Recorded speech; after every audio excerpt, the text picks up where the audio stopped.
what a phenomenal athlete and quarterback he was at WVU. Of course, we're talking about collegiate Hall of Famer, West Virginia Hall of Famer, Major Harris. And folks my age just definitely remember him playing. And I'm telling you what a football player he was. So we are thrilled to have Major on with us tonight. And we have to say up front, we have a little bit of a technical issue getting him on the visual part of this. So Frank's going to talk to Major through the phone. So Frank, I'm going to toss it to you and let you get started with Major. Very good. Thanks, Craig. I'll tell you, to have Major Harris with us under any circumstance is fantastic. And Major, let me just say, we appreciate your taking the time to be with us tonight. You can't see this, unfortunately, but we're showing on the screen right now. We pulled together some videos of your play at WVU.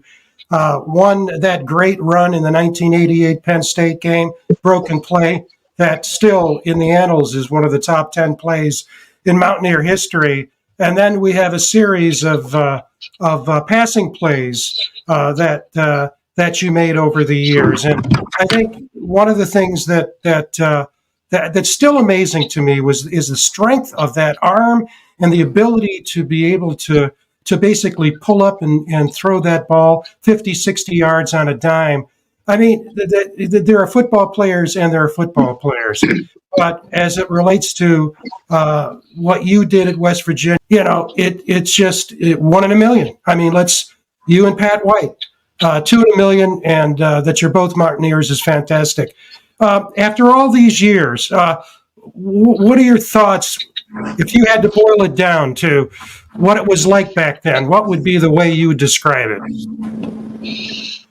When I look back on my career, and it's wild. It's like when people mention different things like the Penn State game, the run, and different games, it's almost like when I envision, it's like highlights. You know what I mean? It's not like because it's been over 20, 30 years. Kids that's in school now wasn't even born when I was down there playing. And it almost seemed like it's like a video. You know what I mean? I understand it and I understand the moments. I understand different things that happened, but it almost seemed like it was something that was in the past that it's almost like I had amnesia. And when somebody bring it up, then, you know what I mean? I get a better grasp of it.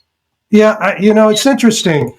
And I'm gonna use a word here that some people may say, well, okay, why are you using that word? I'm a great believer that there's not just one kind of intelligence. There are multiple intelligence, and the word brilliance comes to mind. The brilliance of being able to take a situation, and what's amazing about so many fields is that you can think it through and decide, not in slow motion, but it's not immediate. But what you were able to do was to take a look at a situation and in a split second decide what to do and to be effective in doing it. And that's just flat out brilliance. And the other thing that struck me, and I'd like you to talk about this, the thing that I would say about those teams that you played on, the surrounding cast you had of brothers who were very much like you, both on offense and defense. And it made it possible, when you think about the Band of Brothers concept, when you think about it, where you guys were pushing for a national championship, the fact that you clicked so well together made it possible for you to achieve excellence in that brilliance. Talk a bit about the guys on the team and the contributions they made. Well, when I look back on it, to start with, I think I always say practice makes perfect.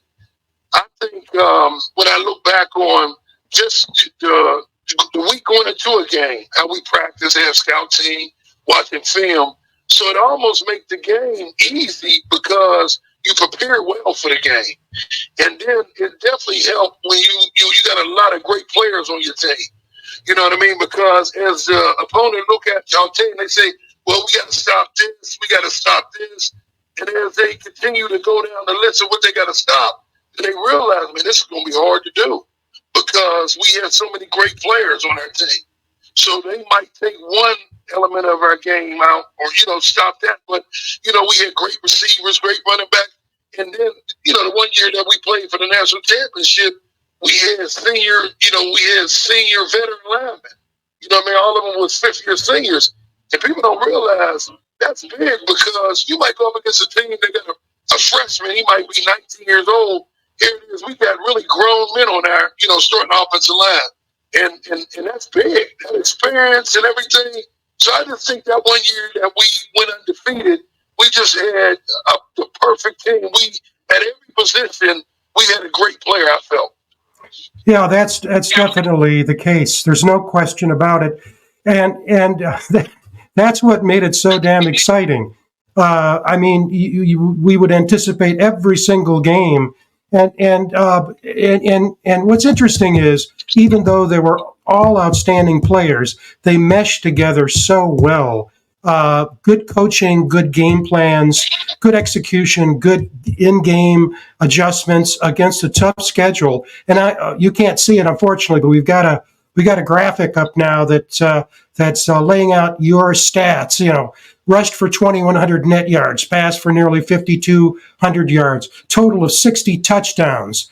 It's just amazing. Most rushes, you rushed 24 times against Oklahoma State in the bowl game, 4 passing TDs against Pitt. In one game, that 88 game, and we all remember that, you as a single player, Major, outgained the entire Penn State team by 10 yards. I mean, it's almost surreal. Those numbers they seem more fictional than real. And the other thing that all Mountaineers can be proud of, and I know you are too, there are very, very, very few Mountaineers over the decades that are a member of the WVU Sports Hall of Fame. You were inducted in 1999. The National Collegiate Sports Hall of Fame, you were inducted in 2009, and your number was retired. I was going to go back before the show, and I forgot, to be honest, how many others have all three, but it can't be more than 3 or 4 or 5. I know that. This is probably going to be a foolish question, but did you ever think when you were coming out of high school, those kinds of accolades would follow you? No. It's funny. When I think back on my career, you always think like, well, it's going to be the next guy.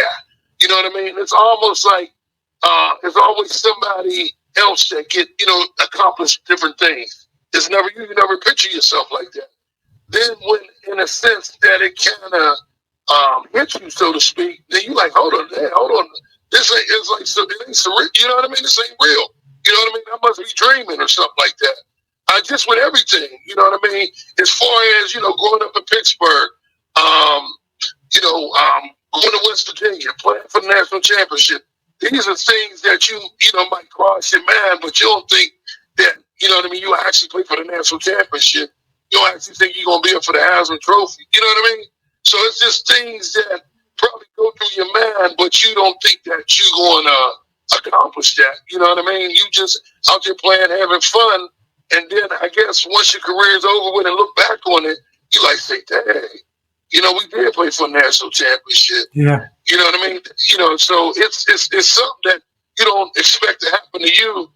It's almost like, I kind of compare it to like Willy Wonka Chocolate Factory. You know what I mean? When they, you know what I mean? You don't think once you open up the candy bar that you're going to get one of those, golden tickets. So that's right. It's kind of like that. I love that response. That's fantastic. Fans are asking questions, Major, and Timothy Green, who's a retired coal miner from West Virginia, asked the question, what did you have an injury that you considered to be your worst injury? And if so, why was it the worst?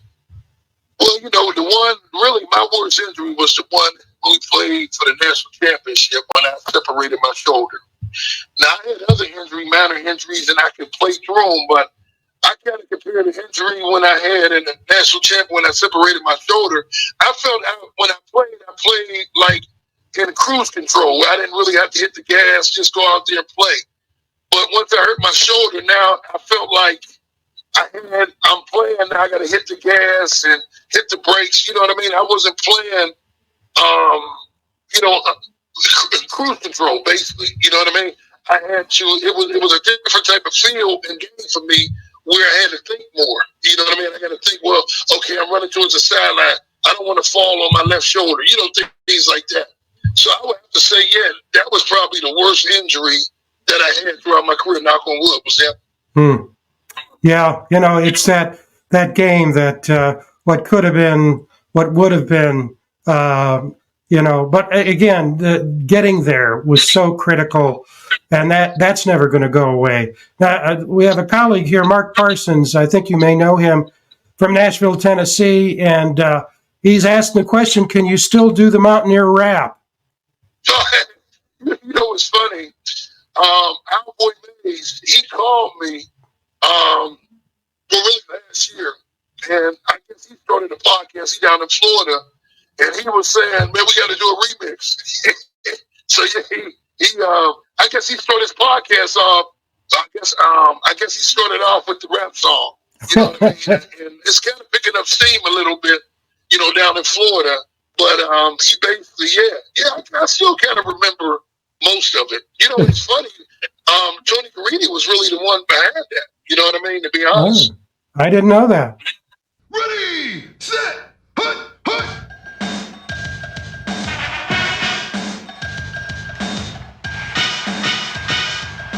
Here comes the major. Well, calling all fans across the state. Now it's time to celebrate. We're 11-0 for the world to see. We're the #1 team in the whole country. Don Nealon is the coach. Who hosts the opposition. Know that they ain't got the tradition, but we seeking recognition. Well, Beetle Corky hit it right on the spot. Come we're rolling and rolling, and we hotter than hot. Wicked Picker, Hustler, Herring, all the heart of the D. Ronaldo, Turnbull, Chris Parker. You can't forget T. The boy Orlando, Darryl Whitmore, my man Chill Will, Preston Waters, Lock and Ghoul are out for the kill. Kevin Coke and Brian Snyder and the rest of the line. I relax and take a nap cause I get plenty of time. A.B. Andra and my man Eugene, they're gone with the win with a 6 insane. There's Reggie, Jamie Calvin, and my man GB. Go back in the pocket, 6 points. TD. Touchdown, West Virginia. Touchdown, West Virginia. Holy smokes. West Virginia is on the board.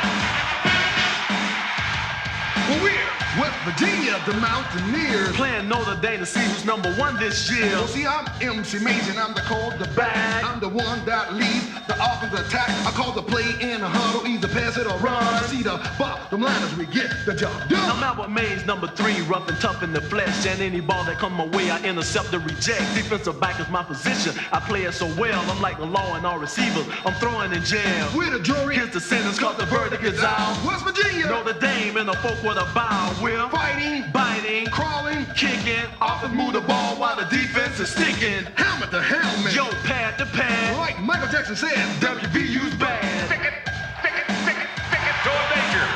Stick it to a danger. That's the way. At the beginning of the season, we had this dream. And when we stepped upon the field, our fans would scream.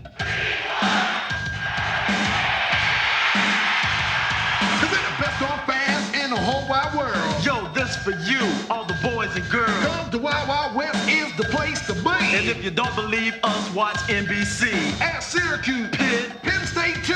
Man, ain't no stopping the gold and blue.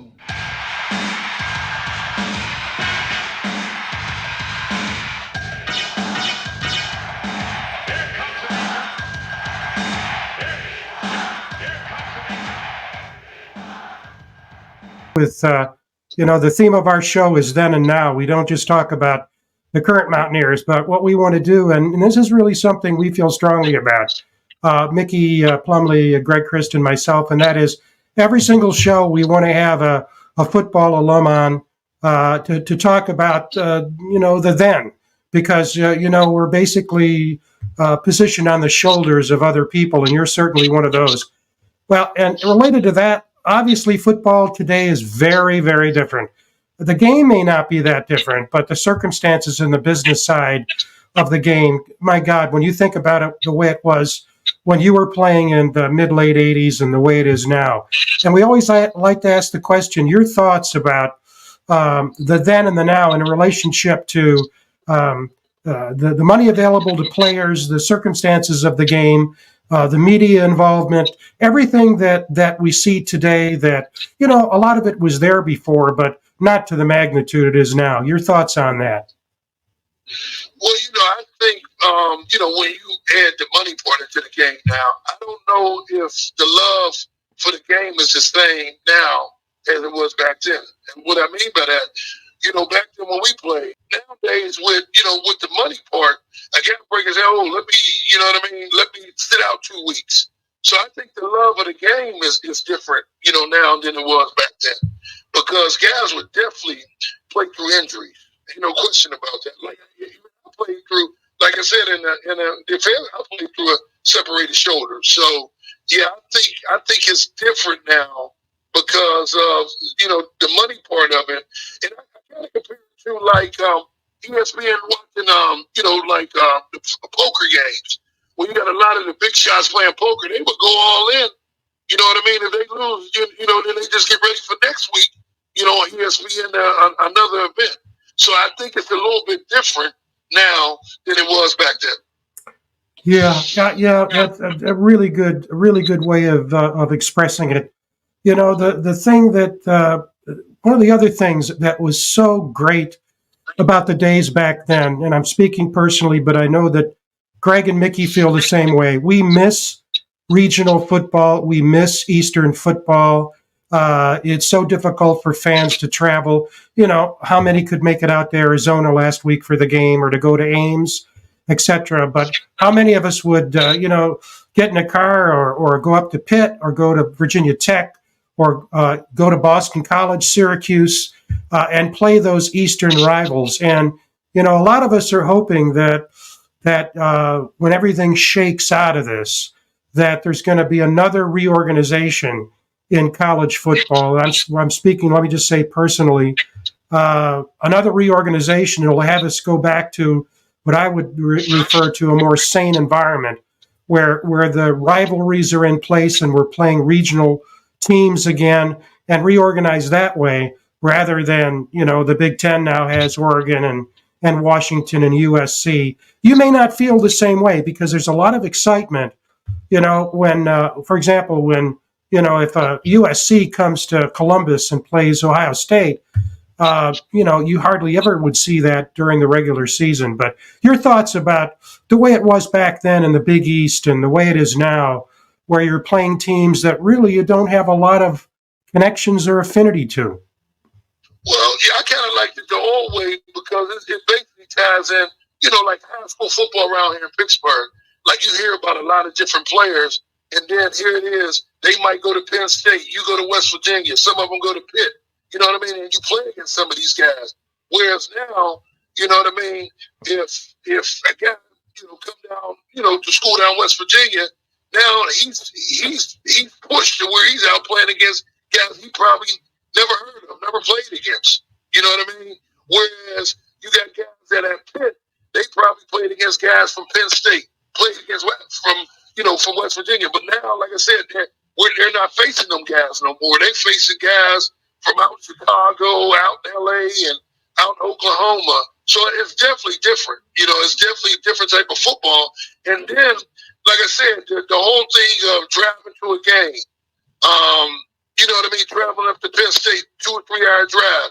Traveling to Pitt, 1 hour drive. You know what I mean? Now, you got to catch flights to go to Arizona. If you're going to drive, you probably got to leave probably on Tuesday or Wednesday. So I think the game has changed. I look at it now as more business now, whereas before it was love or tradition and backyard brawl and playing Penn State like never beat Penn State, then we beat them. You know what I mean? It was more of the love of the game and traditions of teams and things like that. Whereas now, I look at it, it's just big business. You know what I mean? Just big business. Yeah, and one of the points you made, we've heard over and over again in talking to the guys that played back in the day, and that is that they often would play collegiately against guys they played in high school. Somebody growing up in Eastern Ohio, one guy, Tally, comes to West Virginia and high school opponent goes to Pitt, or someone from Western Pennsylvania. One player comes down to West Virginia and another one goes to Penn State, and they meet on the gridiron, and they have a frame of reference for that competition. You're so right. Now it just puts an emphasis on film study even more so, because a lot of these guys you're seeing for the first time. I mean, for example, if you're playing Texas Tech, you're likely to be playing against kids that high school players from West Texas, Central, Eastern Texas, who knows? And so that makes a big difference. Major, we really appreciated the time with you. Any final comments that you want to say to our audience? Anything about WVU football, the state of the game, your thoughts? The floor is yours. I just like to say, let's go Mountaineers. I think that with the whole thing of being in the Big 12, it kind of put a little damper on the spirit of tradition and things like that. Because as an older person that played in the '80s, I want to see us playing Penn State, Pitt. Yeah. I even want to see us playing Syracuse. I want to see it. You know what I mean? Because that's what I remember. You know what I mean? But now it's an adjustment period. We play in different schools, even though I don't mind playing Oklahoma State because, we played them in the bowl game. So it's an adjustment period, I guess, for the older people. But the younger people, it's business as usual for them. So I just like to say, let's go Mountaineers and let's get some more wins.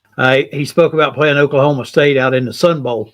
I actually went to that game. Me and a couple buddies flew out, watched the game, had a blast. And I had Major on my radio show, and I would like for you to remind him of this. I had him on my radio show, and I've already asked him this question, and I know what his answer is, but I want to ask him again, see if maybe he's changed his mind just a little bit. WVU goes down, and we score a touchdown with basically no time left on the clock. And we went for 2 for the win.